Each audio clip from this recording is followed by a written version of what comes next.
गई, सदा निवास करने लग गई। और महाराज सब फूलों पे, पत्तियों पे, पहाड़ों पे, नदियों में, महलों में, लोगों में, सब में चमक दिखती है प्रभु। बड़ी शोभा बन गई आपकी। हे प्रभु, आपके चरण आने का समय था तो ऐसा चमका वृंदावन। अब थोड़ी देर के लिए आप हमसे दूर चले गए हो ना, ऐसा लगता है जैसे प्राण कोई निकाल के ले गया। प्राण कोई निकाल के ले गया, जैसे भगवान ने पूछा हो प्राण निकाल के ले गया, बोले हाँ तुम ही तो प्राण हो हमारे, तुम्ही ने हमारे प्राणों को रखा हुआ है प्रभु। हमारे चित चोर हो, हमारे शरीर के प्राण हो। आपको देख के तो हम जिंदा रह पाती। तो इधिता सब ताम विचिन्वते, आपने हमारे प्राणों को रखा है प्रभु। हम आपको खोज रही हैं, जैसे किसी का प्राण दूर हो जाए कैसे तड़पेगा, वैसे ही जैसे जल के बिना मछली तड़पती है प्रभु, हम तड़प रहे हैं।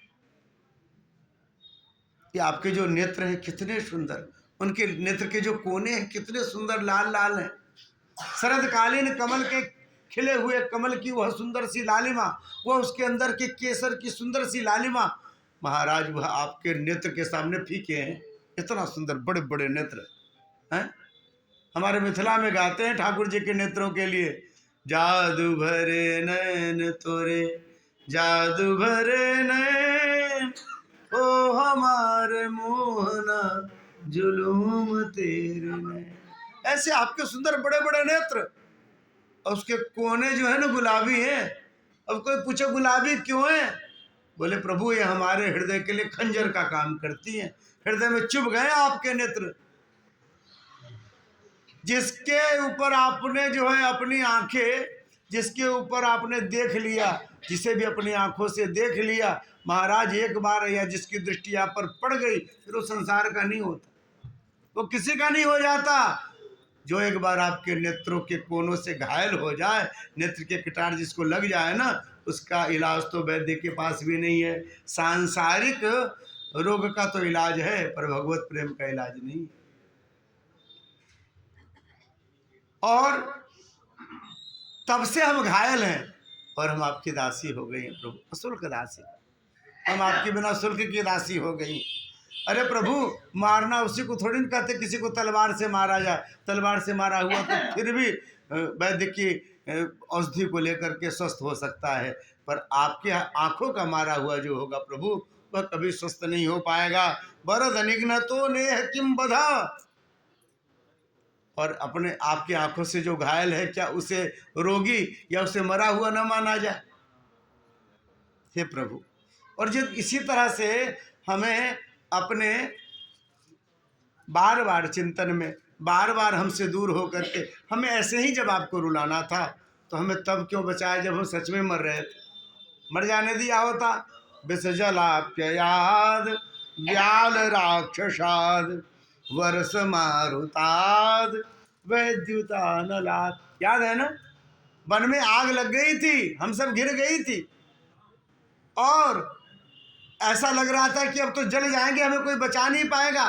तब तक आपने कहा माँ भ्रष्ट, डरो मत, मैं आ गया हूँ। और हम सब ने डर के मारे आंखें बंद कर ली, और आप उस अग्नि का पान कर गए, अग्नि को पी गए और हमें जलने से बचा लिया। पर आज जब हम आपकी प्रतीक्षा में, आपके विरह में ऐसे जल रहे हैं प्रभु, तो उस समय तो जल जाने दिया होता, पर ऐसा पछतावा तो नहीं होता। याद है वो कालिए नाग, जिसके विष से भरे हुए जल को पी करके सब मूर्छित हो जाते थे, हम तो निष्प्राण जैसे हो गए थे। फिर आपने अपने नेत्रों से अमृत की वर्षा करी और हमारा प्राण वापस आया। हमें उस विष से मर जाने दिया होता जब हम जल पी गए थे। आज यह दुख तो नहीं देखना पड़ता। राक्षसों से बचाया, बड़े बड़े, वो तृणावर्त, वो बकासुर, वो अघासुर, उन सब से रक्षा करी। और आज जब हम आपके चरणों में आ गए तो हमें इस तरह से आप विरह में मार रहे हो, ये शोभा नहीं देता प्रभु। एक ने कहा ऐसे ही बुराई करती रहोगी तो फिर तो आने से रहे। अरे थोड़ी बढ़ाई करो, क्या जाने बढ़ाई सुन के चला है। तो एक गोपी ने कहा न खलु गोपिका नंदनो भगवान, हे प्रभु अब हम जान गए आप साक्षात नारायण हो, जगत पालक हो, अरे हम तो अपना मान करके अपने जैसा समझने लग गए थे आपको, पर हम जान गए न खलु गोपिका, आप केवल यशोदा मैया और नंद बाबा के लाला ही नहीं हो, आप परब्रह्म परमात्मा हैं। अखिल देहि नाम अंतरात्मदृक, हम जानने लग गई आपको प्रभु, अब हम पहचान गए। हम बारंबार सर झुकाते हैं, बारंबार स्तुति करते हैं, सबके हृदय में रहने वाले दृष्टा स्वरूप परमात्मा आप हो। अंतरात्मदृक, अंतरात्मा के रूप में सबके हृदय में प्रतिष्ठित रहने वाले वह परमात्मा आप ही हो, हम पहचान गई। विखन सार्थ तो विश्वगुप्त है, अरे ब्रह्मा जी ने बड़ी स्तुति करी थी, देवता लोगों ने जाकर बहुत स्तुति किया, तब जाकर के आपने जो है जन्म लिया। विप्रधेन सुर संत हित लीन मनुज अवतार, हम जान गए आप। और सात्वत युग में आप जो है, सात्वत कुल में आप प्रकट हुए हैं। सखोदयवान सात्वताम कुले, हम जान गए सात्वत कुल में आप प्रकट हुए। भले ही नंद बाबा के पुत्र के रूप में दिखते हो, पर आप हो नारायणी, हम जान गए। हम क्षमा मांगते हैं, अब तो आ जाओ, अब तो आ जाओ। हम ज़्यादा प्रतीक्षा नहीं कर सकते, हमें विरह वेदना नहीं सही जाती। जब देखा ठाकुर जी नहीं आए तो कहते इसी का उल्टा अर्थ करने लग गई दूसरी वाली। तुमने ठीक कहा, क्या कहा? नखल गोपिका नंदनो भगवान, सच में ये नंद यशोदा के लाला नहीं। हम तो ऐसे उनको चिढ़ाने के लिए कहती थी, गोरी नंद यशोदा गोरे तो कत श्यामल ज्ञात, पर सच में ये इनका बेटा नहीं है। क्यों? अरे बाल बच्चा होता है तो कुछ न कुछ माता पिता के गुण तो आते हैं ना उसमें।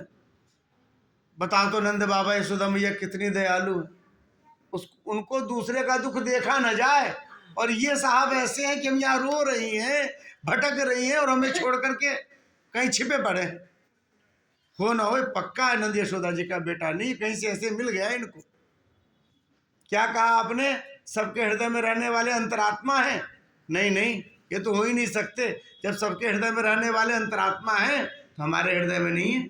और यदि हमारे हृदय में है तो हमारे हृदय की विरह उन्हें पता नहीं है, देख नहीं रहे कि हम इतने ज़्यादा रो रहे हैं कि लगेगा थोड़ी देर में हमारा हृदय फट जाएगा। हमारी रक्षा करने के लिए तो आते हैं ना अंतरात्मदृक ना, ये नहीं हो सकते कोई छलिया है। आपने क्या कहा? ब्रह्मा जी ने जाके प्रार्थना करी, देवता ने प्रार्थना करी, संसार की रक्षा के लिए आए ना, कोई और होंगे ये नहीं पक्का है, क्योंकि संसार की रक्षा के लिए आए तो हमें फिर यहाँ ऐसे रोते हुए छोड़ देते। हम संसार के बाहर हैं, हम भी तो संसार में है ना। अब क्या बताया आपने कि सात्वत कुल में प्रकट हुए हैं, कहीं से भी सात्वत वंशियों के तो गुण ही नहीं आए इनमें। सात्वत वंशियों के विषय में सुना है, एक बार जो शरण में आ जाए उसका प्राण दे करके भी रक्षा करते हैं। हम इनके शरण में क्या है, इन्होंने वन में भटका दिया हमें, हम चारों तरफ ढूंढती फिर रही, हमारा कहाँ है कन्हैया, कहाँ है कन्हैया, पता ही नहीं है। रो रही है, चिल्ला रही है, पुकार रही है, सुनता ही नहीं है। सात्वत वंशियों जैसा स्वभाव थोड़ी न, नहीं तो शरण की तो रक्षा करते भगवान, शरणागत वत्सल है, या कोई और होगा ऐसा विचार करके नाना प्रकार के स्वरूपों से कभी मनाती हैं, कभी उलाहना देती हैं, कभी समझाती हैं। कहती है प्रभु तुम्हारी कथा जो है तपते हुए जीव के लिए बिल्कुल जल के समान है, अमृत के समान है। हे प्रभु उस कथा के हम सब दीवाने हैं, एक बार आप आ जाओ, अपने चरणों को हमारे हृदय पर रख दो। बारंबार प्रार्थना करती, अंतिम में कहती है प्रभु हमारी न सोचो, अपनी तो सोचो, अपने चरणों की सोचो। बड़े कोमल है चरण आपके, इतने कोमल हैं कि हम जब अपने हृदय पर रखती हैं तो हमें डर लगता है कि हमारे कठोर हृदय से आपके चरणों को कोई चोट न लग जाए, कहीं आपके चरणों को कष्ट न हो। उन कोमल चरणों को हमसे छिपने के लिए पता नहीं किस कंटकाकीर्ण कंकड़ों में तुम भाग रहे होगे, चरणों को बड़ा कष्ट हो रहा होगा। अपनी न सोचो, उन चरणों की सोच करके आप हमारे बीच में चले आओ। अब ज़्यादा छुपो मत प्रभु, इस रमण रेती के इस वन में ज़्यादा छुपो मत, ऐसा कह करके जोर जोर से सब रोने लग गई। यत्ते सुजात चरणाम्बुरुहं स्तनेषु भीतासनैः प्रियदधीमहि कर्कशेषु तेनाटवी मटसि तद् व्यथतेन किंश्चित् कूर्पादिभिर्भ्रमति धीर भवदायुषाम। जब भी ऐसा करके रोने लग गई, रोते रोते हृदय का सब मद धुल गया, हृदय स्वच्छ हो गया। संत कहते हैं कि परमात्मा कहीं गए थोड़े ही नहीं थे, उन्हीं के बीच में चुनरी ओढ़ करके खुद रो रहे हैं, सबके बीच में खुद ही रो रहे हैं, किसी को पता ही नहीं हमारे बीच में बैठे हुए छिपे पड़े थे। जब ही ऐसे रोने लग गई, परमात्मा ने देखा कि हमारे दर्शन की लालसा ही लालसा बची, बाकी सब मत चला गया। भगवान ने यूं चुनरी फेंकी, अरे मोरपंख दिखा, मोरपंख दिखा, सबके बीच में बैठे हुए। ऐसे जब ही खड़े हुए, अरे कहीं गए ही नहीं थे, अब तो जैसे सबके शरीर में प्राण आ गए हैं। भारत तनुः प्राण विवागतम, जैसे सबके शरीर में प्राण आ गए, सब दौड़ी हैं परमात्मा के पास। पीताम्बर धरा सृग्वी साख्यान मनमथ मनमथ, वह पीताम्बर, वह नौरंग, सुंदर उनका दुपट्टा, वो बनमाला, सब जो देखिए दौड़ पड़ी है जैसे अपना प्राण आ गया हो, और जा करके परमात्मा को पकड़ा है। कितने 156 करोड़ गोपियों की बात है, और सबको लगता हमने पकड़ लिया ठाकुर को। किसी ने उंगली पकड़ी, किसी ने हाथ पकड़े, किसी ने कंधे पकड़े, किसी ने दुपट्टा पकड़ा, किसी ने ऐसे, सबको लग रहा है कि हमने कुछ ना कुछ पकड़ा। कहा बताइए इतनी संख्या कैसे, पर ये ठाकुर जी की लीला, सबको लगता है कि हमने पकड़ लिया। और इस तरह से परमात्मा को जो है अपने चुनरी का आसन बनाया, सबने एक के ऊपर एक रख करके उस पर ठाकुर जी को विराजमान किया है। परमात्मा से के मुख से तांबूल लेकर के आपस में प्रसाद बांटा है सबने। इस तरह से अब ठाकुर जी के सामने सब बैठ गई, दोनों के बीच में बड़ी सुंदर चर्चा कि गोपी पूछती हैं कि प्रभु, एक प्रेम करने वाले को लोग प्रेम करते हैं, एक प्रेम न करने वाले को भी प्रेम करते हैं, आपकी कैसी स्थिति है? नो भया से भजनते कि तन्नो ब्रूहि साधुओ। उन्होंने कहा कि प्रेम करने वाले को जो प्रेम करते हैं वो व्यापार हुआ, भाई किसी ने कुछ दिया उसके बदले में आपने दिया। प्रेम न करने वाले को भी जो प्रेम करते हैं उसमें 4 कोटियां होती, आत्मा राम, आप्त काम, अकृतज्ञा, गुरुद्रोह। बोले आत्मा राम होते हैं, उन्होंने किसी की चिंता ही नहीं कौन प्रेम कर रहा है कौन नहीं कर रहा है। आप्त काम, जिनकी कामनाएं पूर्ण हो गई है, संसार में किसी कामना से दृष्टि ही नहीं जाती, तो कौन प्रेम कर रहा है कौन नहीं कर रहा है, कुछ कर रहा है, कोई अंतर नहीं पड़ता उनके जीवन में। 2 अच्छी कोटियां बताई, एक आत्मा राम, एक आप्त काम, और फिर बताया अकृतज्ञा गुरुद्रोह, और तीसरा बताया अकृतज्ञ है, जो किए हो क्यों नहीं मानता। तो प्रेम करने वाले को भी वह प्रेम नहीं करता, और गुरुद्रोह, जो किए हुए को, माता पिता जो न माने, ऐसा बोला गुरुद्रोही। तो ये 4 कोटियां हैं न प्रेम करने वाले को। अब आप बताओ हमें आप किस में रखती हो? गोपियों से पूछा तो गोपियों ने मुस्कुराते हुए धीरे से कहा आपको अकृतज्ञ में रखेंगे। भगवान ने कहा ऐसा क्यों? बोले देखो हम तो अपना सब छोड़ करके चरणों में आ गए, अपना सब कुछ मान लिया आपको, और आप हमें छोड़ छोड़ के भाग जाते हो। भगवान मुस्कुराने लगे। बहुत सुंदर यहाँ पर कहा है कि हे देवी, देवताओं के 100 वर्ष के आयु के बराबर भी यदि मैं आयु रख कर के आपके प्रेम के बदले में देना चाहूँ तो मैं नहीं दे सकता। ऐसा प्रेम कौन करता है? महाराज, घर का, परिवार का मोह माया छोड़ना बड़ा कठिन। ये जो श्रृंखला होती है, व्यक्ति चाह कर भी इससे कभी अलग नहीं हो पाता। और आपने हमारे चलते घर परिवार बाल बच्चा धन संपत्ति मान सम्मान सब छोड़ दिया। या माँ भजन दुर्जर्गे श्रृंखला संविष्य तदुह प्रतियातु साधुना। देवताओं के 100 वर्ष लेकर के भी यदि मैं इसके बदले में आपको कुछ देना चाहूँ तो फिर भी मैं यह ऋण उतार नहीं सकता, मैं जीवन भर ऋणी रहूँगा। ये हमारे ठाकुर जी हैं। बोलिए भक्तवत्सल भगवान की। ये दिव्य कथा आपने श्रवण करी। इसमें एक और कथा कही जाती है जी, वृंदावन वाले बड़े प्रेम से कहते हैं कि गौरी मैया जो है बहुत सुंदर श्रृंगारित होकर के निकली है। यहाँ रास का क्रम फिर से शुरू हो गया, और रास का क्रम है, परमात्मा फिर से बीचों बीच आए और सबने ठाकुर जी के साथ महारास का क्रम शुरू किया। तो गौरी जी इधर तैयार होकर के बड़ी सुंदर होकर के निकली हैं, और पायजेब की ध्वनि, घुंघरू की ध्वनि भोले बाबा के कानों में गई। आंखें खोली उन्होंने, आंखें खोली तो देखा गौरी मैया बड़ा सुंदर श्रृंगारित होकर के जा रही हैं। भोले बाबा ने कहा देवी कहाँ जा रही हो? बोले जी हम गए और आए, बस थोड़ी देर आप और राम राम कर लो, फिर आएंगे तो फिर हम आपको बताएंगे। अरे फिर बता के जाओ ना, बच्चे आएंगे पूछेंगे माँ कहाँ गई, तो हम क्या बताएंगे? अब तो जानती हो ना बच्चे सब कैसे, उनको भूख लगेगी। अब हम क्या करेंगे, हम तो बैठ के माला जपते रहते हैं। अब बता के जाओ कहाँ जा रही हो। बोले नहीं जी, बात ऐसी है ना कि हम आपको बताएंगे तो आप भी जाने का जिद करोगे। अब आपको जहाँ जाना वहाँ जाने की हम जिद भला क्यों करेंगे। हाँ महाराज, मैं पहले बता दूं, वहाँ केवल स्त्री जा सकती है, पुरुष नहीं जा सकता, इसलिए हम ही जा रहे हैं, आपको लेके नहीं जा रहे हैं। आप थोड़ी देर इंतजार कर लो और अब फिर हम उधर से चले आएंगे, हो जाएगा, सब काम हो जाएगा। थोड़ी देर बस आप ऐसे ही बैठ के समाधि में राम राम राम राम करो। हम गए और आए, देवताओं का समय।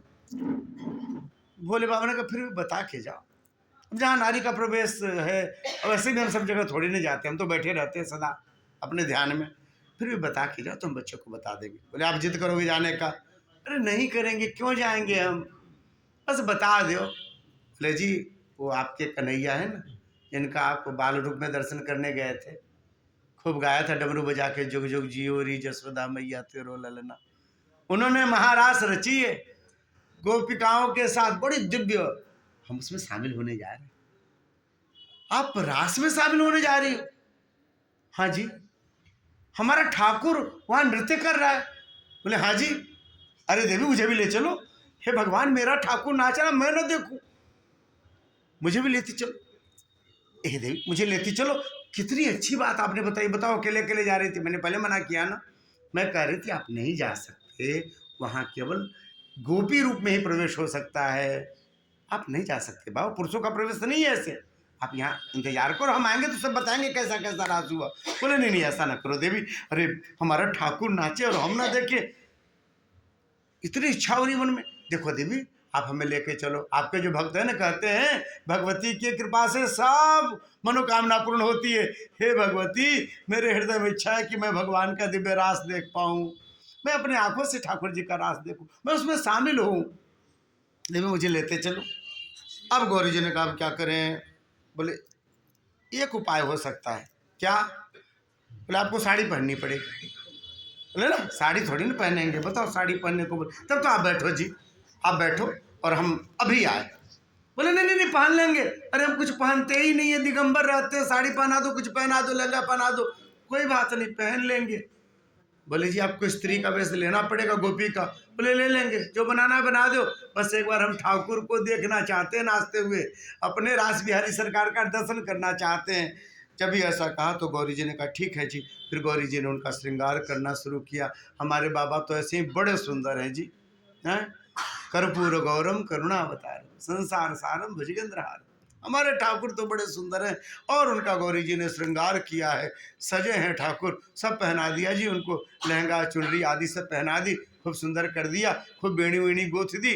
जितने सांप बिच्छू सब देख रहे, कुछ स्पेशल चल रहा है, इधर उधर से, कोई इधर से झांकता, कोई इधर से झांकता। गौरी जी ने कहा अपनी जगह ठीक से रहो, नहीं तो अभी बाहर कर देंगे। सब अंदर अंदर दुबक गए जटाओं में, सोचे यदि रहेंगे तो बालकनी से वहां से देखेंगे रास को। सब दुबक गए और खूब सुंदर श्रृंगार हुआ, खूब सुंदर। उन्होंने उनको घूंघट निकाल दिया, दाढ़ी सब समेट करके उनके हंसली में दबा दी और कहा देखो जी घूंघट मत उठाना, नहीं तो पता चल जाएगा कि आप हो। बोले नहीं नहीं उठाएंगे, देखो मैंने ऐसे रख लिया, ठीक है ना। अब जब चलने को हुए, बोले एक बार गौरी जी, एक बार धीरे से ऐसे उठाया अपना घूंघट, बताओ तो मैं कैसा लग रहा हूँ। गौरी जी ने कहा जी आप बैठो, आप यही ठीक लग रहे हो, जाने लायक नहीं हो आप। और बोले इसमें बुरा क्यों मानना, पूछ भी नहीं सकते कैसे लग रहे हैं। बोले भैया आप गोपी बन गए, गोपी, आपको स्त्रियों जैसे बात करना चाहिए, आप पूछिए मैं कैसी लग रही हूँ। हाँ ये बात तो है। अच्छा जी अब बताओ मैं कैसी लग रही हूँ। गौरी जी ने कहा जी बड़े सुंदर लग रहे हो, मन करा ब्याह कर ले फिर से आपसे। और कहते हैं हमारे भोले बाबा जो हैं गोपी के स्वरूप में चले हैं, प्रसिद्ध गीत गा लेते हैं सब लोग, 2 मिनट लगेगा, ठीक है। एक बार भोले भंडारी बन कर के ब्रज नारी वृंदावन आ गए, वृंदावन आ गए हैं। एक बार भोले भंडारी बन कर के ब्रज नारी वृंदावन आ गए। पार्वती जी मना के हारी, ना माने त्रिपुरारी वृंदावन। वृंदावन आ गए। पार्वती से बोले मैं भी चलूंगा तेरे संग में, राधा संग मोहन नाचे मैं भी नाचूंगा तेरे संग में। रास रची है ब्रज में भारी, हमें दिखा दो प्यारी, वृंदावन आ गए, वृंदावन आ गए। पार्वती जी मना के हारी, जय हो।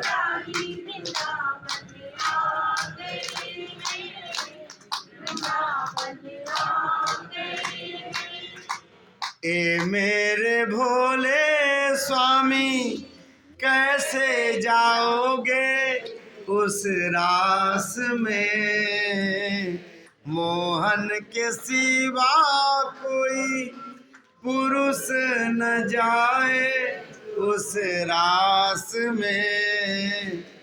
हंसी करेंगी ब्रज की नारी, मानो बात हमारी, वृंदावन आ गए हैं, वृंदावन। पार्वती जी मना के हारी, ना माने त्रिपुरारी, वृंदावन आ गए हैं, वृंदावन। ऐसा बना दो मुझको कोई न जाने इस राज को, ऐसा बना दो मुझको कोई न जाने इस राज को। ये है सहेली मेरी ऐसा बताना ब्रिज राज को, ये है सहेली मेरी ऐसा बताना ब्रिज राज को। लगा के जूड़ा पहन के साड़ी, चाल चले मतवारी, वृंदावन आ गए हैं, वृंदावन आ गए। पार्वती जी मना के हारी, ना माने त्रिपुरारी, वृंदावन आ गए, वृंदावन आ गए। देखा मोहन ने जब समझ गए सारी बात को, ऐसी बजाई बंसी सुध बुध भोले भोलेनाथ को। सिर से खिसक गई जब सारी, मुस्काए गिरधारी, वृंदावन आ गए, वृंदावन आ गए हैं। सिर से खिसक गई जब सारी, मुस्काए आ गए हैं, वृंदावन आ गए। पार्वती जी मना के हारी, ना माने त्रिपुरारी, वृंदावन आ गए हैं, वृंदावन आ गए। बोलिए गोपेश्वर भगवान की। परमात्मा हमारे भोले बाबा भी शामिल हुए इस महाराज में, और ठाकुर जी के इस महाराज का दर्शन किया उन्होंने। महाराज इसके बाद भगवान ने सुदर्शन का उद्धार किया है। श्री नारद जी आए हैं, और नारद जी ने आकर के भगवान को कहा, प्रभु क्या करने आए थे, क्या करने लग गए, खूब रास रचा रहे हो, खूब माखन मिश्री खा रहे हो, बड़े आनंद ले रहे हो, क्या करने के लिए आए थे? राक्षसों को मारने के लिए, दुष्टों को मारने के लिए, हैं? इस धरती का भार हल्का करने के लिए आए थे, और यहाँ तो आप माखन मिश्री दही में ही लगे रह गए, आगे की लीला कैसे होगी? देखो प्रभु, यहाँ से आप अब जाओगे मथुरा, ठीक है, भगवान के पिए हैं ना, हमारे नारद जी, देवर्षि नारद, यहाँ से आपको जाना है मथुरा, मथुरा में कंस मामा को मारना है और उसके बाद फिर जरासंध का वध कराना है, द्वारिका निर्माण करनी है, महाभारत का युद्ध संभालना है।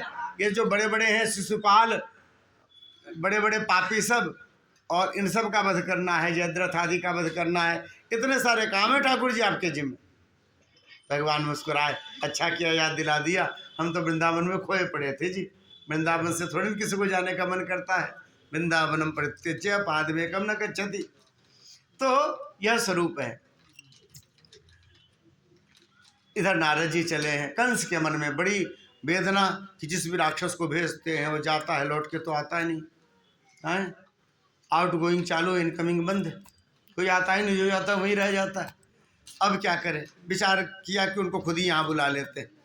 दोनों को बुला लेते हैं और मौका देख करके कहीं जो है उनके ऊपर प्राणघातक हमला करा के मार देंगे, ऐसा विचार करके अक्रूर जी को बुलाया। अक्रूर जी को कहा कि आपको वृंदावन जाना पड़ेगा। बोले क्यों महाराज, किस लिए? बोले वो जो कृष्ण और बलराम है ना मेरे भांजे, उनको लाने के लिए यहाँ मैं विशाल धनुष यज्ञ का आयोजन कर रहा हूँ और इस यज्ञ को देखने के लिए, मेला देखने के लिए उनको बुला के ले आना।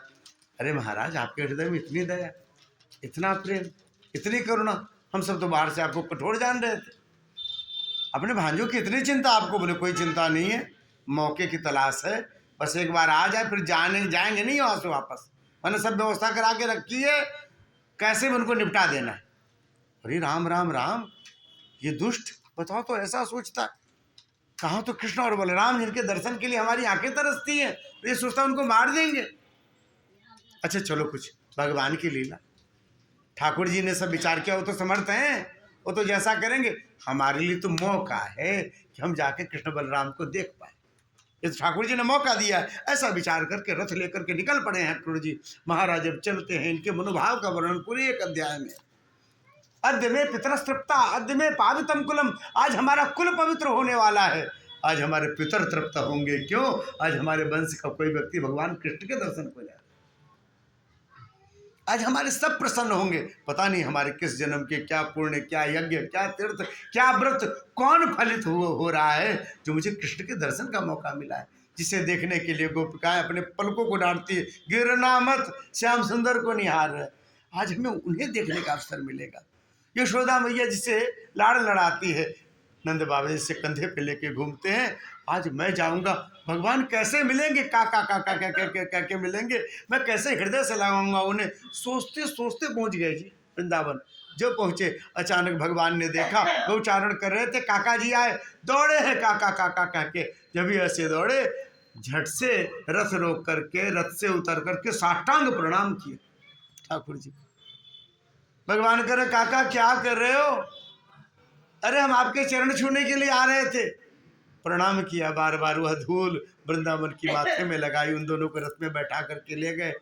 यशोदा मैया नंद बाबा के पास उनका स्वागत हुआ, चरण धोने के लिए जल दिए लोटा से, उनको जलपान कराया, फिर एक जगह संयत होकर के बैठे। और अक्रूर जी कैसे आना हुआ, हमारी याद आ रही थी, हमें देखने का मन था। यही बात है या कोई और भी आदेश है? तो बोले जी देखने का तो बहुत मन होता, पर कंस के यहाँ छुट्टी थोड़ी नहीं मिलती, इतना ही दूर है मथुरा से, पर देखो कितने दिन पे आए ही नहीं, 10 साल हो गए, फिर क्यों आए हो? बोले जी कंस राजा ने यह सूचना भेजी है कि वहाँ पे धनुष यज्ञ का आयोजन है, बड़ा मेला लगेगा। उनकी इच्छा है कि उनके जो भांजे हैं ये कृष्ण और बलराम, वो भी उस मेला का दर्शन करें। जब भी ऐसा कहना था, यशोदा मैया तो सतर्क हो गई। क्या कहा आपने? आप मेरे लाला को दोनों लेकर के जाएंगे मथुरा? नहीं जी, आप इनको मना करो, पहले इनको मना करो, हमारे लाला कहीं नहीं जाएंगे। अरे गौचारण के लिए जाते, मैं दरवाजे पे बैठी रहती कि जब लौट करके आएंगे मैं अपने कन्हैया को लेकर के घर में जाऊंगी, मैं इसे भेज दूं वहाँ मथुरा, उस कंस के मौत के मुंह में भेज दूं। मुझे नहीं भेजना जी, आप मना करो। आप बोलते क्यों नहीं हो कुछ? देखो जी अब ये तो नहीं मान रही, फिर कैसे बच्चों को ले जाएंगे आप? इन्हें मनाना पड़ेगा ना। अक्रूर जी का तो मुंह उतर गया, तो फिर क्या करें, राजा को कह देंगे नहीं आए। भगवान ने सोचा आगे की लीला कैसे होगी, फिर ये तो मैया आगे का लीला नहीं होने देंगी। भगवान वहीं पे डट गए, महाराज रोने लग गए जोर जोर से, लौट गए बिल्कुल। 11 साल 57 दिन के हैं ठाकुर हमारे, 11 साल का आपका बच्चा ऐसे ही नाराज हो जाता है, रोता भी है। ठाकुर जी भी वैसी लीला कर रहे हैं, जो रोए सो रोए, आंखें लाल होने लग गई, हम जाएंगे जाएंगे जाएंगे, सबके बच्चे जाते हैं, हमारा भी मन करता है मेला देखने का, हम तो जाएंगे। अब जब देखे भगवान ही नहीं मान रहे तो क्या बोलती, चुप हो गई। नंद बाबा ने कहा यशोदा मान जा, हम भी जाएंगे साथ में, इनके साथियों को भी लेके जाएंगे और मेला दिखा करके लेते आएंगे वापस, बच्चों का मन है, अब रहने देते हैं। तो कल का यह कार्यक्रम रहा कि अक्रूर जी आप इन दोनों को लेके निकलना और पगडंडियों के रास्ते, हम छोटे रास्ते से मथुरा पहुंच जाएंगे इनके साथियों के साथ। यह तय हुआ। यशोदा मैया चुप रह गई, अब लाला ही नहीं मान रहा है। महाराज आज अपने दोनों बालकों को गोद में बैठा करके हाथों से माखन और रोटी खिला रही, एक टक देखी जा रही, दोनों को मुंह उदास है। बार बार भगवान कह रहे, अरे मैया तू ऐसे ही छोटा मन करती है, 2 दिन की बात है, कल और परसों मैं आ जाऊंगा, परसों बिल्कुल चिंता मत करो, मैं आऊँगा। और मैया अपने हाथों से खिला रही है, मुँह निहार रही है दोनों बालकों का। प्रातः काल हुआ, पाँव फटने से पहले जल्दी जल्दी तैयार हुए, उत्साह मन में कि हमें मथुरा देखना है, नगरी देखनी है, मेला देखना है। सुंदर तैयार हुए, नील वस्त्र श्री बलराम जी ने धारण किया, पीत वस्त्र भगवान कृष्ण ने धारण किया है। इनके सब मित्र मंडली सब आ गई, नंद बाबा लेकर के उनको निकल गए। और जब भगवान जाने को उद्यत हुए, पता नहीं मैया कहाँ है, दिख नहीं रही है, अरे जाने का समय हो रहा है, ऐसा विचार करके जब भी दरवाजा खोला, यहाँ तो दृश्य बदला पड़ा। रातों रात कानों कान खबर हो गई गोपियों को, जो कन्हैया वृंदावन को छोड़ करके जा रहे हैं। चारों तरफ केवल सिर ही सिर दिखाई दे, सब रोती हुई कहती हैं कि कन्हैया हमें छोड़ के मत जा, हम तुम्हारे बिना जी नहीं पाएंगे, हम तुम्हारे दर्शन के बिना नहीं रह सकते। बारंबार हाथ जोड़ रही है, मना रही है। अक्रूर को कहती है बड़ा क्रूर है, ये कौन आया जो हमें हमारे कृष्ण से अलग करना चाहता है। बारंबार विनंती करने लग गई, परमात्मा बार बार मना रहे हैं, जाने दो जाने दो। जब नहीं मानी तो अंतिम में सौगंध दिया है, सौगंध से आज भी है, ब्रज में जाके दर्शन करते हैं सब। सौगंध दिया गोपियों को, तब गोपियों ने उनका रास्ता छोड़ा, रथ पे बैठे हैं और चले हैं। जाते हुए रथ को देख रही हैं और सोचती हैं अचानक पीछे मुड़ेंगे और कहेंगे हमने थोड़ा विनोद क्या किया, आपने सच में मान लिया। पर परमात्मा मुड़े नहीं, रथ भी रुका नहीं, धीरे धीरे रथ आंखों से ओझल होने लग गया। और फिर कहते हैं दिखना बंद हो गया जी। और कहते हैं धीरे धीरे जो धूल उड़ रही थी वह भी बैठ गई, धूल के साथ जितनी गोपियां हैं इंतजार में थी अचानक पलटेंगे, उनका भी मन बैठ गया। अब तो लगता चले ही गए। रथ बड़े वेग से जा रहा था, भगवान इस विशाल वृंदावन के दिव्य स्वरूप को बारंबार निरेख रहे हैं, पीछे मुड़ करके देख रहे हैं। ठाकुर जी को मालूम है अब मौका नहीं मिलेगा वापस आने, इतने सारे काम हैं, कहाँ मौका मिलेगा फिर से वृंदावन को देख पाऊँ। भगवान निरेख रहे हैं, अचानक रथ रुका है, घोड़ों के पांव थमे। भगवान पलट के देखे क्यों रुका रथ, देखा तो मैया बीचों बीच खड़ी मार्ग पे, पता नहीं किन रास्तों से, छोटे मोटे रास्तों से होती हुई आके पहले से बीचों बीच जब मैया को खड़ा देखा, भाग के दोनों भाई उतर करके गए, माँ से लिपट गए। हाथ में थाली लेकर के आई है आरती की, माखन मिश्री लेकर के आई, अपने लाला को दोनों को टीका किया, रोली लगाई, टीका किया और उसके बाद सुंदर सा माला हमारे कन्हैया को जो बड़ा प्रिय है माला पहनाया, मुख में माखन मिश्री रखी है और कन्हैया को निहारने लग गई, सुनी सुनी आंखों से निहारा है। श्याम सुंदर देख रहे, अरे मैया तू ऐसे ही मन छोटा कर रही है। यशोदा मैया कहती, बहुत सुंदर सुनाते हैं वृंदावन में सब। यशोदा मैया कहती लाला पता नहीं क्यों मुझे लगता है कि मैं दोबारा तुमसे मिल नहीं पाऊंगा। अरे ना मैया, कल परसों की तो बात, मैं परसों आ रहा हूँ वापस, मेरी बात तो सुन ले, बीच में टोकना मत। मेरा हृदय बार बार ऐसा कह रहा है कि मैं तुमसे मिल नहीं पाऊंगी, दोबारा तुम्हें देख नहीं पाऊंगी। लाला अब तू दूर जाएगा ना तो तुझे मेरी याद तो आएगी, मैं तेरी मैया हूँ, और जब याद आएगी तो पिछली बातें भी याद आएगी। याद है तेने एक बार माखन की मटकी क्या फोड़ी और तुझे दंड देने के लिए मैंने तुझे उखल से बांध दिया था, याद है ना, तू कितना रोया था लाला। हाँ मैया याद है। बोले भूल जाना, एकदम भूल जाना, नहीं तो तू सोचा करके तेरी माँ कितनी कठोर रही होगी जिसने इस कोमल से लाला को रस्सी से बांध के उकर से बांध दिया था। लाला मैं कठोर नहीं हूं, मैं कैसे बताऊं, छाती चीड़ के नहीं दिखा सकती, मैं तेरे बिना जी नहीं पाऊं। मैं तेरे बिना जी नहीं सकती। पर कभी कभी माँ को ऐसा बनना पड़ता है कि बच्चों में कुसंस्कार ना आए, बच्चों में सभ्यता आए, तो माँ को कभी कभी बनना पड़ता है कठोर, नहीं तो बिल्कुल भूल जाना। मैं चाहती हूँ कि मेरा लाला मुझे याद करे, सब मुझे जाने कि मैं कन्हैया की माँ हूँ और मेरा कन्हैया मुझे याद करे। मुझे और संसार में कुछ नहीं चाहिए, तू मुझे याद किया करना कि मैं तेरी मैया हूँ, मैंने तुझे गोद में लिया, तुझे हृदय से लगाया।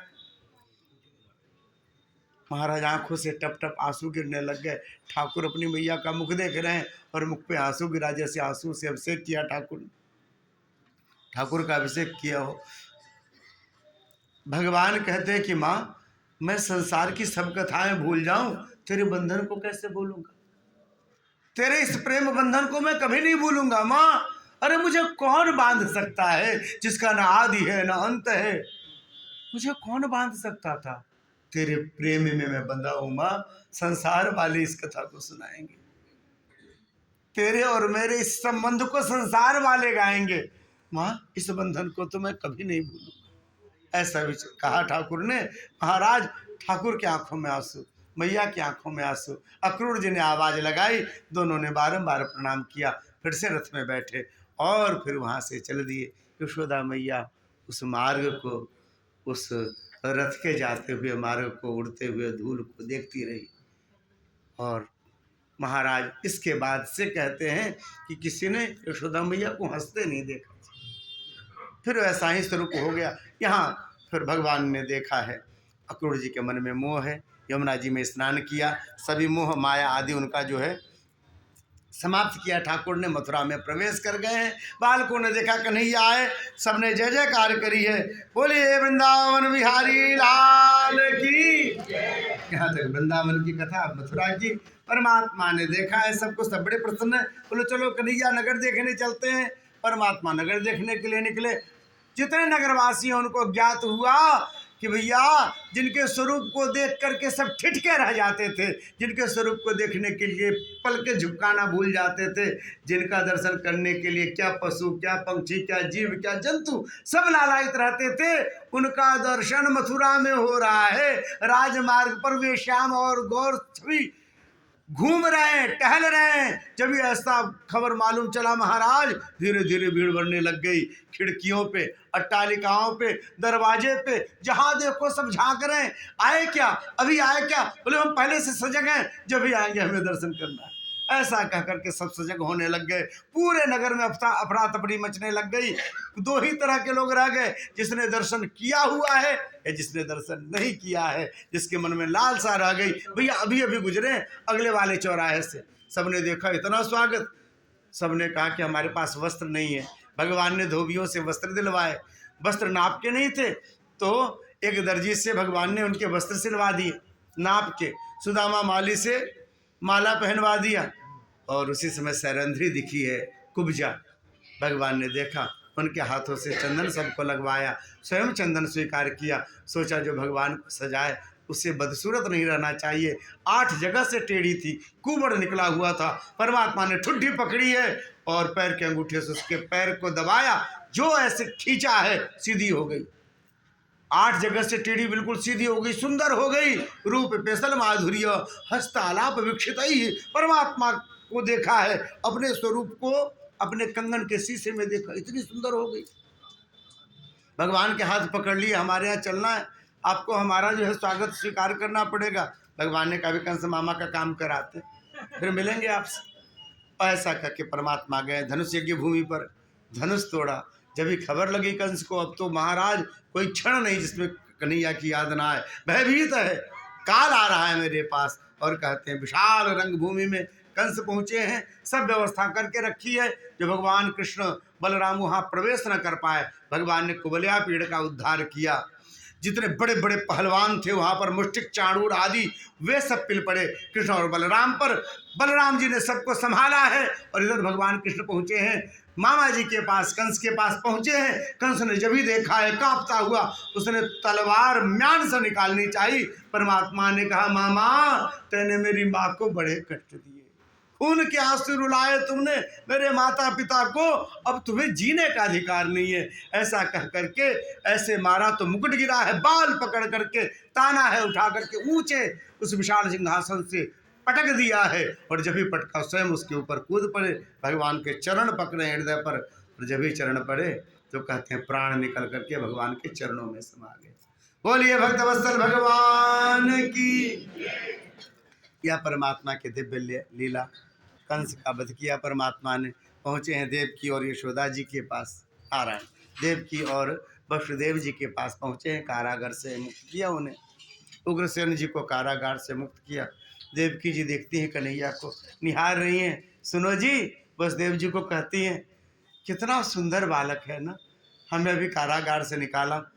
मेरा बेटा यदि जीवित होता ना, 8वां इतना ही बड़ा होता, ऐसा ही होता जी।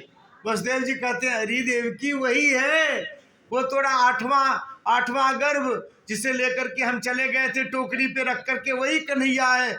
जब ही ऐसा कहा, देवकी की तो आंखों से अश्रुधारा बहने लग गई। कहते हृदय से दुग्ध उतर आया है, हृदय से लगाया कन्हैया को। महाराज आंसुओं से अभिषेक कर रही है। इतना रोई, कितने दिन, 11 साल के आंसू वो जो हैं सब निकलने लग गए। और देख रही है, बार बार पुचकार रही है, चुंबन कर रही, फिर हृदय से लगा लेती है। भगवान कहते कि माँ मैं तेरी सेवा नहीं कर पाया, मैं बड़ा दूर था, मैं आपकी सेवा नहीं कर पाया। अरे जिसने जन्म दिया हो ना, उसकी यदि व्यक्ति सेवा न करे, उसके लिए कोई प्रायश्चित नहीं है महाराज। उसके लिए किसी तरह का कोई प्रायश्चित नहीं है जो सेवा न करे। उसके लिए तो यदि मांस नोच नोच करके भी यदि यमदूत उसको खाने को दे तो भी उसके लिए महाराज दंड नहीं। ऐसा जो माता पिता कृतघ्न, श्री डोंगरे जी महाराज कहते थे, कृतघ्न के लिए किसी प्रकार का प्रायश्चित नहीं है। कृतम या घ्नन्ति, जो यह कहा कि आपने किया क्या, इसने जन्म दिया महाराज इस शरीर को, उसके चरणों में, तो उसके चरणों की धूल में सदा यह सिर रहना चाहिए। हम सेवा नहीं कर पाए माँ, हमसे गलती हो गई, क्योंकि हम परवश थे। अब हम आपके चरणों में आ गए, अब हमको नहीं जाना कहीं, आप जैसा कहेंगे वैसा ही करेंगे। नंद बाबा आ गए, लाला चले गो ना है, सब साथी प्रतीक्षा कर रहे हैं। भगवान ने कहा अभी अभी मिले देवकी वसुदेव जी को, मैया को, बाबा को, यदि अभी छोड़ के जाएंगे तो कलेजा फट जाएगा, यही मर जाएंगे दोनों लोग। थोड़े दिन आप प्रतीक्षा कर लो, हम इनको मना लेते, थोड़े दिन रह लेंगे, फिर आ जाएंगे वृंदावन। और यहाँ लौट गए जी। यशोदा मैया तो दरवाजे पे ही खड़ी थी। जब ही देखा नंद बाबा को, अरे आ गए तुम, हमारा लाला कहाँ है, बलभद्र कहाँ है, जोर से आवाज लगे, ओ कन्हैया। छुप गया होगा, माँ को परेशान कर रहा है। कहाँ छुपा हुआ है, देख मैंने आंखें बंद कर ली, आजा लाला, अब मैंने नहीं देखा कुछ, आ जाओ, अभी मुझे आके धप बोलेगा। नंद बाबा देख रहे हैं, शांत। यशोदा मैया ने फिर थोड़ी देर देखा, फिर कुछ नहीं। क्या बात है यशोदा, वो तो वहीं रह गया देवकी वसुदेव जी के पास, आपने कहा था ना लेकर के आएंगे। यशोदा धूप को अपने आंचल में नहीं ढक सकते ना, वो पूरे संसार के कल्याण के लिए आया तेरा लाला।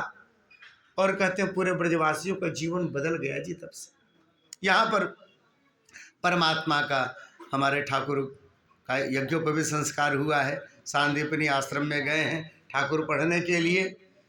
उज्जैन बड़ा सुंदर जगह, और बहुत सुंदर भारत सरकार ने या राज्य सरकार ने बड़ा सुंदर बना दिया, जहाँ ठाकुर जी पढ़े थे सांदीपनी आश्रम।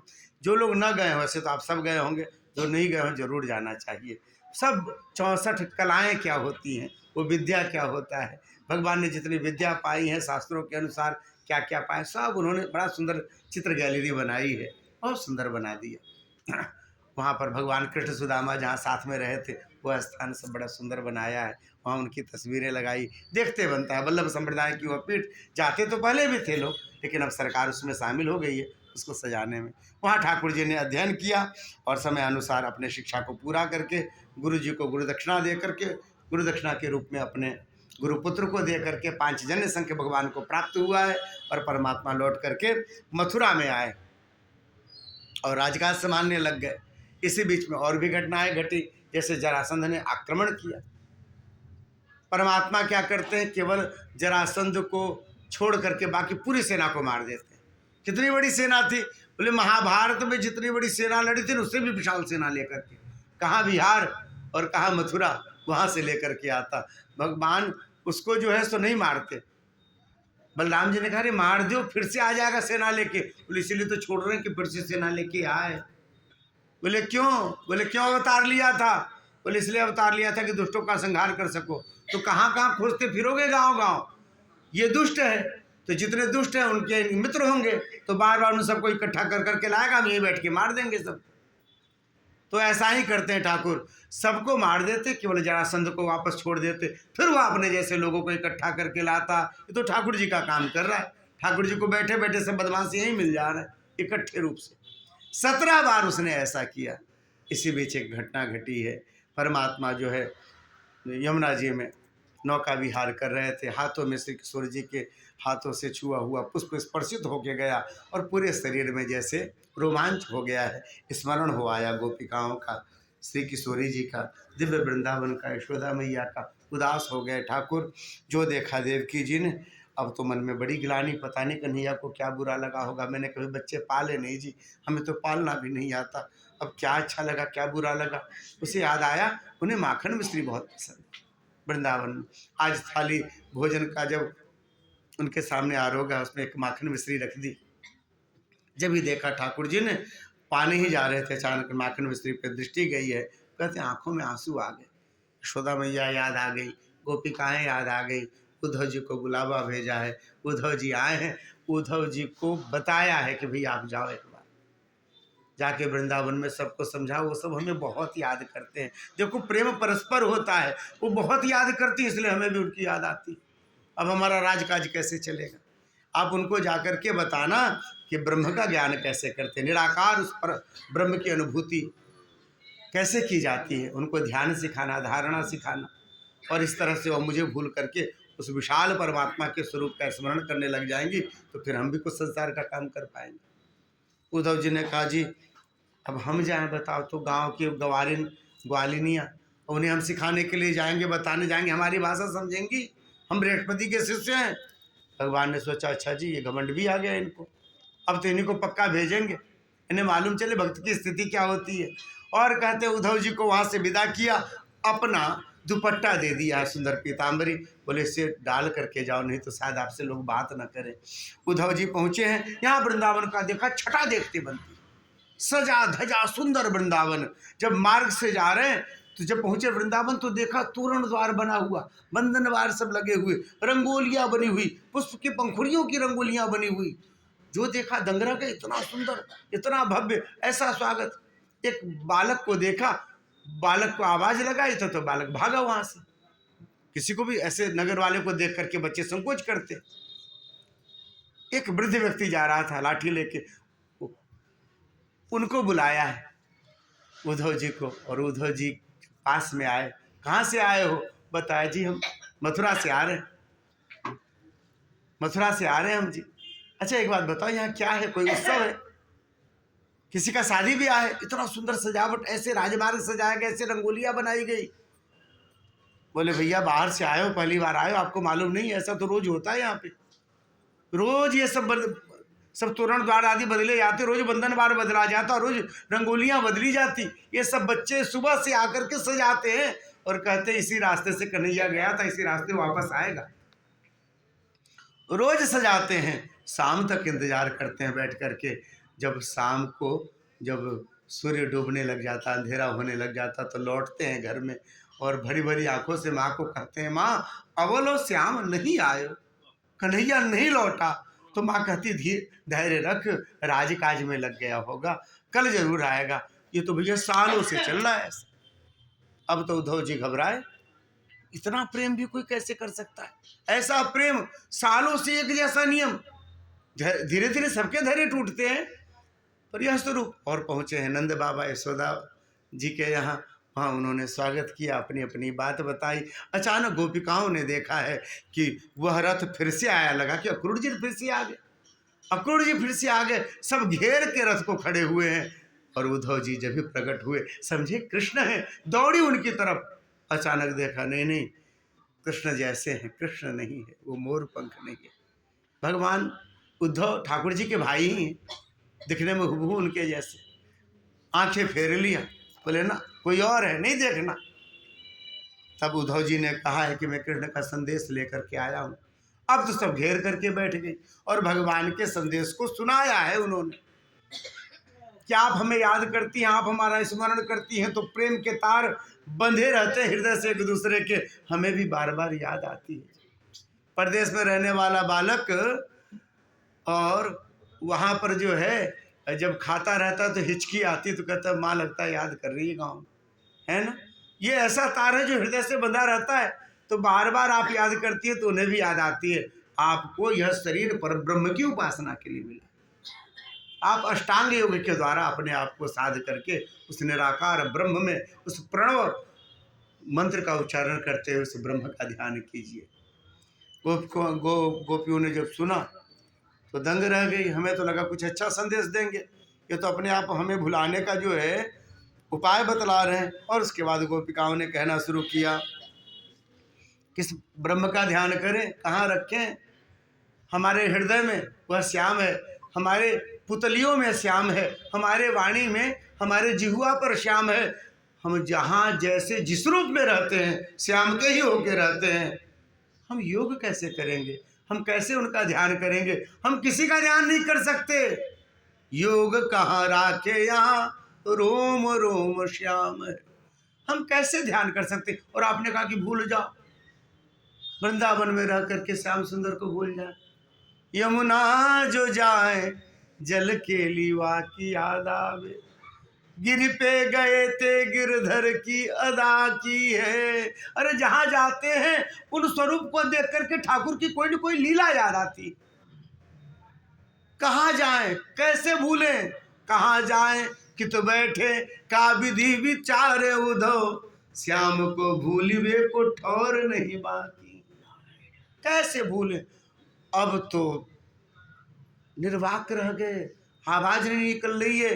गोपिकाओं ने अपना अपना जब सुनाना शुरू किया, उसी समय एक भ्रमर आया है। भगवान भ्रमर को ही भगवान कृष्ण मान करके सबने उपालंब देना शुरू किया। कह रहे भ्रमर हमसे दूर रहना, हमारा स्पर्श मत करना, एक बार तुम पहले भी छल चुके हो। तुम्हारा स्वभाव ही है कि जिस पुष्प पर बैठते हो उसका सब रस ले लेते हो, और जब उसका रस पूरा चला जाता है फिर उसकी तरफ देखते भी नहीं। जो तुम्हारा स्वभाव वही कृष्ण का स्वभाव। हम जब तक संसार में लगी हुई थी, बड़ी अच्छी भली चंगी थी, तब तो हमारे अन्न विनय करते थे, माखन खाओ दही खाओ, जो कहे सो करें। और जब हम उनके चरणों के बिना रह नहीं पाते, उनके दर्शन के बिना रह नहीं पाती, तो हमें ऐसे छोड़ करके चले गए कि हमारी तरफ देखते भी नहीं। जैसा उनका स्वभाव वैसा तुम्हारा स्वभाव। इस तरह से उपालंब आदि दिया है। महाराज 6 महीने तक सुनते रहे, सुनते सुनते सुनते अंतिम में जब अपनी स्थिति का ध्यान आया, संत कहा करते हैं अपने आप को ब्रज के धूल में लौटता हुआ पाया।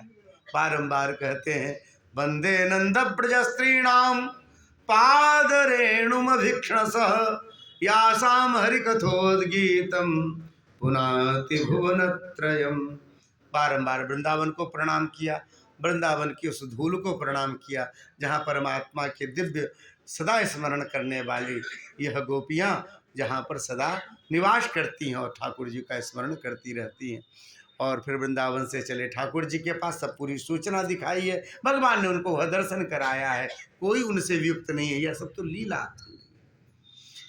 इधर जरासंध ने पुनः आक्रमण किया है। अस्थि प्राप्ति जो है, ये 2 कंस की पत्नी थी और जरासंध उनके पिता थे। वो जब रो रो करके सुनाने को गई तो जरासंध ने बारंबार आक्रमण करना शुरू किया। जरासंध ने पुनः आक्रमण किया। भगवान ने समझाया है बलभद्र जी को, इस बार जब आ रहा है जरासंध तो उसको दूसरे तरह की तैयारी है, बहुत बड़ी तैयारी है, हमें सोच समझ के कुछ काम करना पड़ेगा। बोले क्या करें? बोले पहले समुद्र में द्वारिका बनवाओ। विश्वकर्मा को कह करके द्वारिका बनवाया है समुद्र में, और फिर जितने भी मथुरावासी हैं सबको वहाँ पर भगवान ने ट्रांसफ़र किया। स्वयं बलभद्र जी के साथ आए लड़ने के लिए। बोले दाऊ इस बार हम लोग को हारना पड़ेगा। बोले क्यों हारेंगे? इस बार फिर से मारेंगे सबको। बोले नहीं नहीं, जरासंध ने ब्राह्मणों को बैठाया, अनुष्ठान पे भरपेट खिलाया, और जब ब्राह्मण खा पी लिए तब सबको अनुष्ठान पे बैठा दिया। कहा कि जो मंत्र आता हो, जो स्तोत्र आता हो सब जपो, पाठ करो, हमें कुछ नहीं मालूम है, और इस बार हम जीत करके आएंगे, वैसा मनाना। यदि हम हार करके फिर से आए तो हम सबके सिर कलम कर देंगे। अब तो पंडित जी सूख गए बेचारे, ये तो इतना खिला करके ऐसी ऐसी बातें कर रहा है, रोने लग गए, भगवान से मना रहे हैं, ठाकुर हमारे बच्चों के विषय में सोचो, सब अनाथ हो जाएंगे, ये दुष्ट है, यदि इसका कुछ बिगड़ भी गया तो इसके साथी दुष्ट लोग आके हमें मार देंगे। हे प्रभु ऐसा कुछ लीला करो कि प्रभु हम सबके प्राण बच जाएं, हम सबके प्रति सम्मान बढ़े इस दुष्ट के नेत्रों में। भगवान ने कहा कि बताओ ऐसा ही कुछ करना है। क्या करना है? बोले ऐसा करना है जिसका ब्राह्मणों के प्रति इसके चरणों में, ब्राह्मणों के चरणों में इसका प्रेम हो जाए। बोले क्या करेंगे? बोले भागेंगे। अरे बड़ी बेइज्जती होगी भाई, लोग कायर कहेंगे हमें। बोले कहने दो भाई, माखन चोर कहते ही हैं, चित चोर कहते ही हैं, चीर चोर कहते ही हैं, अब रण चोर कहेंगे। यदि कुछ अच्छा करने से, और टीवी में ऐड आता है, कुछ अच्छा करने से दाग लगते हो तो दाग अच्छे हैं, तो क्या कुछ अच्छा करने से यदि किसी की भलाई हो रही हो तो ये भी स्वीकार है। और कहते हैं परमात्मा लड़ने के लिए उद्यत हुए। कालियवन ने देखा ठाकुर को, और भगवान को जब भी देखा भगवान भागे। कालियवन ने पीछा किया परमात्मा का, और पीछा करते करते उस विशाल गुफा में जिसमें मुचकुंद जी सो रहे थे प्रवेश कर गए हैं। भगवान ने झट से अपना पीताम्बर उड़ा दिया, मुचकुंद जी को स्वयं पीछे चले गए। देखा है मुचकुंद जी को युगों से लगी हुई वह नींद, एक लात मारी है, मुचकुंद जी की नींद खुल गई। कालियवन ने सोचा कि ठाकुर जी नाटक कर रहे हैं, पर यह तो मुचकुंद निकले। जब ही आंख खोल करके देखा, युगों युगों से लगी हुई नींद, आंख खोलते ही कालियवन धू धू करके जल पड़ा, भस्म हो गए। परमात्मा पीछे से आए हैं। जब भी ठाकुर जी का दर्शन किया जी, नील सरोरुह नील मणि नील नीर धर श्याम, परमात्मा के स्वरूप को देखा, देखते रह गए महाराज, देखते रह गए। बड़ी सुंदर स्तुति करी है ठाकुर जी की, स्तुति करी, बारंबार प्रणाम किया, और फिर वहां से चले मुचकुंद। ठाकुर जी दाऊ जी के साथ स्वयं आ गए हैं द्वारिका। अब हमारे ठाकुर जी बन गए द्वारिकाधीश। बोलिए द्वारिकाधीश भगवान की। ऐसे हमने हर बड़े में सब कह दिया। अब आइए उनके ब्याह की तैयारी करते हैं ठाकुर जी की, हैं हाँ से बस बुलाया जाएगा, क्रम आएगा। कहते हैं महाराज हमारे ठाकुर जी का अभी तक ब्याह नहीं हुआ, कोई तिलकहरू नहीं आ रहा। हमारे गोरखपुर में तिलकहरू बोलते हैं। तो क्यों ब्याह के लिए कोई आ नहीं रहा है? बड़े चिंतित हैं सब, क्यों नहीं आ रहे हैं सब? एक होता है कि भाई लड़का थोड़ा सा जो है साफ सुथरा नहीं है, गोरे वोरे नहीं, थोड़े काले कलूटे हैं हमारे ठाकुर जी, सांवले सलोने हैं। तो लोग कह रहे हैं अब काले से ब्याह कौन करे? और उसमें भी पढ़ते लिखते लोगों ने देखा नहीं, पढ़ने भी गए थे तो जल्दी चले आए थे, पता नहीं पढ़ा लिखा है कि नहीं। हाँ गाय चराते थे, बैल चराते थे, बछड़े चराते थे, इसलिए लोग आ नहीं रहे, उतने ज़्यादा उत्साहित नहीं है, ऐसा लोगों को लग रहा। पर ऐसी बात नहीं, अभी दाऊ जी का ब्याह बचा हुआ है। तो पहले दाऊ जी का ब्याह हुआ है, रेवत नरेश की बिटिया है रेवती जी, रेवती जी से दाऊ जी का ब्याह हुआ। उसके बाद एक ब्राह्मण देवता पहुँचे हैं कुंडिनपुर, नारायण कुंडिनपुर से एक ब्राह्मण देवता पहुँचे हैं, और कन्हैया को रुक्मिणी जी का पत्र सौंपा है। कन्हैया ने कहा आप ही सुना दो क्या लिखा है रुक्मिणी जी ने। और रुक्मिणी जी ने लिखा हुआ था सुत्वा गुणान भुवन सुंदर श्रृणवताम ते। इनके लिए कुर्सी लगा दे है, उधर से ले। सुत्वा गुणान भुवन सुंदर श्रृणवताम ते निर्विश्य कर्ण विवर तुंगतापम। जब से हमने आपकी दिव्य वह लीलाओं के विषय में, आपकी कृपा वत्सलता, आपकी शरण वत्सलता जब से हमने सुनी है प्रभु, यह जो मेरा हृदय है वह आपका दास हो गया है। अब आप कहोगे ठीक है दास हो गया तो मुझे क्यों चिट्ठी लिख रही हो? प्रभु मेरा ब्याह शिशुपाल से मेरे भाई ने तय कर दिया है, और वह बारात लेके आ रहा है प्रभु, तो आप अपनी दासी को अपने चरणों में ले लो, हे प्रभु स्वीकार कर लो। अब आप कहोगे यदि कि हम आपके लायक नहीं हैं, तो प्रभु यह शरीर शिशुपाल को जीवित नहीं मिलेगा, या तो हम आपके चरणों के दासी होंगे, और नहीं तो शिशुपाल को यह शरीर मरा हुआ मिलेगा, हमें 100 जन्म लेना पड़े प्रभु, पर हम आपके चरणों के दासी ही होंगे।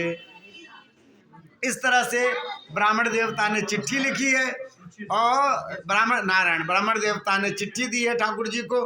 ठाकुर जी ने कहा कि ब्राह्मण देवता आप रुक्मिणी जी को जाकर के कहना वो गिरजा जी के मंदिर में प्रतीक्षा करे, और हम वहाँ पर आ रहे हैं। परमात्मा ने 4 घोड़े जोड़े, अपने रथ में और सारथी के साथ चल दिए।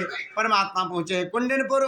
वहाँ पर पहले श्री विदर्भ नरेश ने स्वागत किया ठाकुर जी का। जा रहे थे दामाद के स्वागत करने के लिए और विदर्भ नरेश मिल गए। विदर्भ नरेश को ठाकुर जी मिल गए। दामाद के लिए जो सामग्री थी सब ठाकुर जी को सौंप दी, सब ठाकुर जी को सौंप दिया। इधर रुक्मिणी ने सबको कह रखा है कि सुनो, वो छलिया जो है कुछ न कुछ नाटक जरूर करेगा, यदि कहीं कृष्ण दिख जाए तो पकड़ लेना। सबने कहा मैं वृंदावन कहाँ जाने देते हो, जब हम दर्शन करके आए कृष्ण कैसे हैं। तो बोले नोट करो, बोले माथे पे मोर पंख मुकुट होगा, पीतांबर धारण किया हुआ होगा, हाथों में बंसी होगी हैं, और सांवला सलोना होगा, बड़े बड़े नेत्र होंगे बड़े सुंदर से। सबने नोट कर लिया। अच्छा इतना सुंदर हमें दर्शन होने वाला है, और सब मिलाने लग गए। अब दरवाजे से उन्हीं को प्रवेश देते जो ऐसा मिलता हुआ न दिखाई दे। हमारे ठाकुर जी को भी दामाद वाली सब सामग्री मिली ही थी, दूल्हे वाला सब कपड़ा पहन लिया जी, शेरवानी वगैरह जो भी होगा। हमारे ठाकुर जी जामा जोड़ा पहनते, खूब सुंदर पहन लिया दूल्हे वाला, और सेहरा वगैरह भी लगा लिया, खूब सुंदर से हो गए। और फिर जब रथ पे बैठ के चले तो जब द्वार से अंदर प्रवेश करने लगे, सबने कहा मिलाओ देखो मोर पंख है, बोले नहीं है, पगड़ी पहना है। बोले और पीतांबर है, बोले नहीं नहीं ये तो दूल्हे के पोशाक में है, बड़े सुंदर लग रहे हैं, फिर तो जाने दो कोई और होंगे। ऐसे ठाकुर जी वहाँ से पास हो गए। पास हो गए, पहुँचे हैं गिरजा जी के मंदिर। रोती बिलखती हुई श्री रुक्मिणी जी, हे माँ, लगता है भगवान अपने चरणों की सेवा में हमें नहीं रखेंगे, हमारा हाथ स्वीकार नहीं करेंगे प्रभु, अब हमारा ये जीवन व्यर्थ हो गया यदि ठाकुर जी के चरणों में नहीं लगा। ऐसा विचार ही कर रही थी, अचानक घोड़े के टाप सुनाई दिए हैं। टाप की आवाज़ सुनी, पीछे मुड़ करके देखा, परमात्मा दुर्लभ स्वरूप में आते हुए दिखाई दिए। झटपट वहाँ से आगे बढ़ी है और पहुंची रथ के पास। परमात्मा ने उनका पाणी ग्रहण स्वीकार किया, रथ पे बैठाया, बड़ी तेज गति से हवा की तरह निकल पड़े। जब मालूम चला शिशुपाल को सेना लेकर के आया, परमात्मा ने सबको खेत कर दिया, घायल करके सबको भगा दिया है। फिर आगे बढ़े, रुक्मी आया है और प्रण करके यदि मैं कृष्ण को वापस नहीं ला पाया यहाँ पर अपनी बहन को, तो मैं फिर से कुंडनपुर में प्रवेश नहीं करूंगा।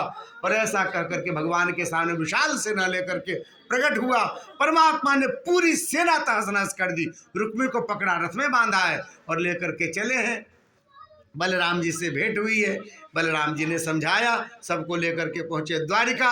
द्वारिका को सजाया गया है महाराज, पूरा सजी सजाई द्वारिका, सब तैयारी में लगे हुए हैं। और जब ही द्वार पर पहुंचे हैं, सबने जय जयकार करी है, बोलिए द्वारिकाधीश भगवान की, श्री रुक्मिणी जी की। इस तरह ने सबने स्वागत किया दोनों का। रुक्मिणी जी को सखियाँ ले गई सजाने के लिए, हमारे ठाकुर के भी सजाने वाले सखा लोग थे, ले गए, सब उनका श्रृंगार करने लग गए, मंडप सजाई जाने लग गई, ब्राह्मण सब आ गए, मंत्र बोले जाने लग गए। और कहते इस तरह से विवाह का कार्यक्रम शुरू हुआ। हम लोग गा लेते हैं, थोड़ा सा एक पद गाएंगे माता जी। आओ मेरी सखियों मुझे मेहंदी लगा दो, आओ मेरी मेहंदी लगा के मुझे ऐसा सजा दो,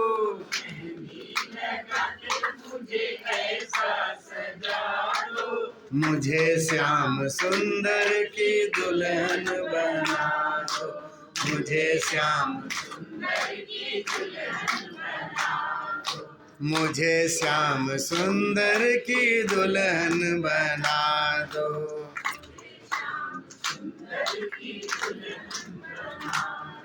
सत्संग में मेरी बात चलाई,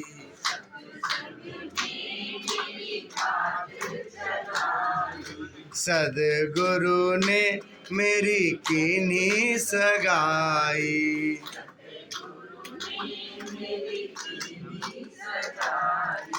उनको बुला के हथ लेवा तो करा दो,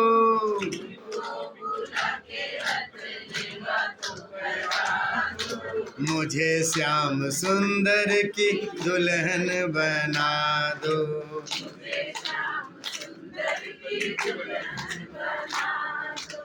ऐसी पहनु चूड़ी जो कबहू न टूटे।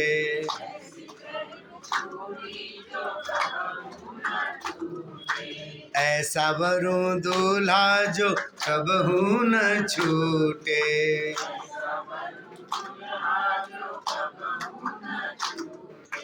अटल सुहाग की बिंदिया लगा दो।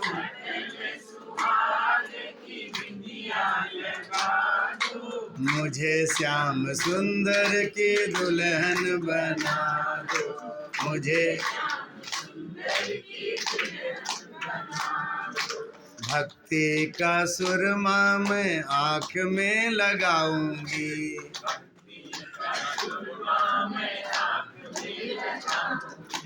दुनिया से नाता तोड़ उन्हीं की हो जाऊंगी।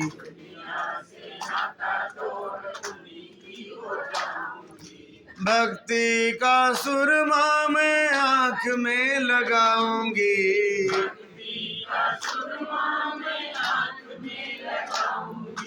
दुनिया से नाता तोड़ उन्हीं की हो जाऊंगी।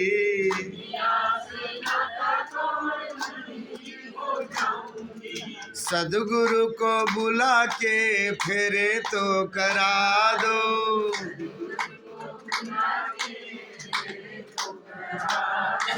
मुझे श्याम सुंदर की दुल्हन बना दो।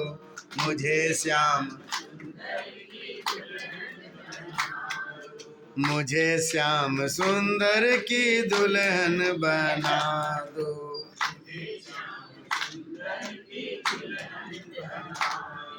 बांध के घुंघरू में उनको रिझाऊंगी।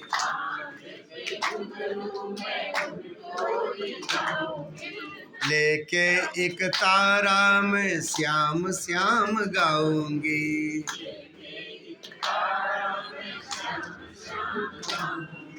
बांध के घुंघरू में उनको रिझाऊंगी।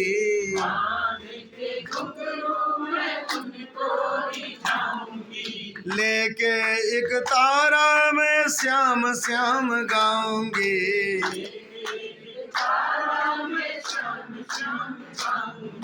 सखियों को बुला के विदा तो करा दो।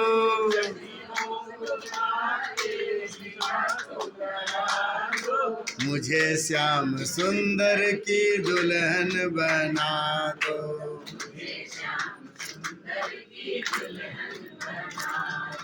मुझे श्याम सुंदर की दुल्हन बना दो।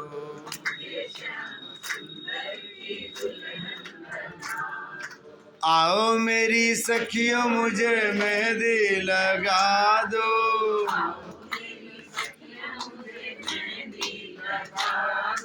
मेहंदी लगा के मुझे ऐसी सजा दो।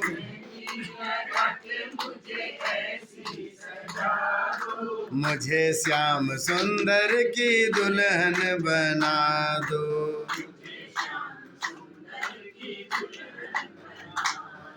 मुझे श्याम सुंदर की दुल्हन बना दो।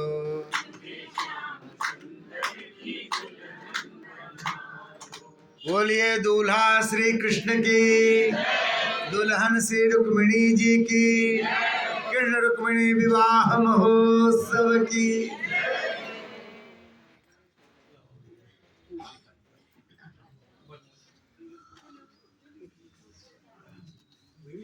कोई गाना चाहे तो गा सकते हैं, माइक ले लेंगे।